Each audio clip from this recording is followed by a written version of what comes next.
পার্বত্য জেলা খাগড়াছড়ির পানছড়ি উপজেলায় মাঠের পর মাঠ জুড়ে চাষ হচ্ছে সূর্যমুখী ফুল। কিন্তু পাহাড়ি জনপদে সূর্যমুখীর ভালো চাষ হলেও প্রক্রিয়াজাতকরণ ব্যবস্থা না থাকায় দুশ্চিন্তায় সেখানকার কৃষকরা। সূর্যমুখী করতে একটু কষ্ট হয়, ওই পানির সেচ দিতে কষ্ট হয়, আমাদের তেল বাঙাইতে একটু কষ্ট হয়। সূর্যমুখী পাকার সময় যে বীজ তোলা যায়, তাহলে মেশিন নাই, এখানে মেশিন না থাকার কারণে আমরা বেশি করে চাষ করতে পারি না। সরেজমিনে ঘুরে দেখা যায় সূর্যের আলোয় মাথা উঁচু করে সারি সারি দাঁড়িয়ে আছে সূর্যমুখী ফুল। কোনো ফুলের পাপড়ি মেলেছে, আবার কোনো ফুলের বীজে ধারণ করেছে পরিপক্কতা।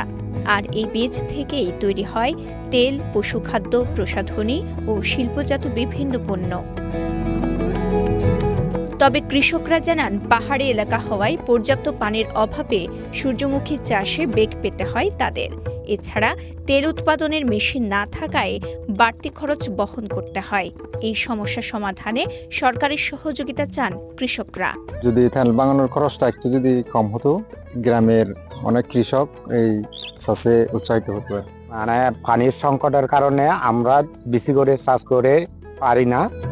কৃষি বিভাগ সূত্রে জানা যায়, এবছর পানছড়িতে 7 হেক্টর জমিতে সূর্যমুখী চাষ করা হয়েছে, যার উৎপাদন লক্ষ্যমাত্রা নির্ধারণ করা হয়েছে প্রায় 40 থেকে 45 মেট্রিক টন। 5 হেক্টর জমিতে সূর্যমুখীর চাষাবাদ হয়েছিল, যেখান থেকে প্রায় 30 মেট্রিক টন সূর্যমুখীর ফলন পাওয়া গেছে। ভোজ্য তেলের আমদানি নির্ভরতা কমাতে আমাদের দেশীয় যে ভোজ্য তেলের উপাদানরা, যে সকল ফসল আছে সেগুলোর দিকে কৃষকরা এখন ঝুঁকছে। এর মধ্যে সূর্যমুখী অন্যতম। এর সম্ভাবনাগুলো হচ্ছে উৎকৃষ্ট মানের তেল, এবং এর থেকে যে খোল পাওয়া যায় তা পশু খাদ্য হিসেবে ব্যবহার হয়।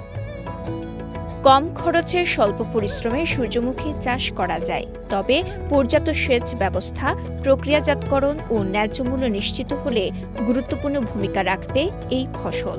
তাছাড়া কৃষকদের অর্থনৈতিক সমৃদ্ধির পাশাপাশি বাড়বে কর্মসংস্থানের সুযোগ। খাগড়াছড়ির পানছড়ি উপজেলা থেকে শাহজাহান কবির সাজব পাঠানো তথ্যচিত্রে সাফা মারওয়া, কালের কণ্ঠ, চট্টগ্রাম।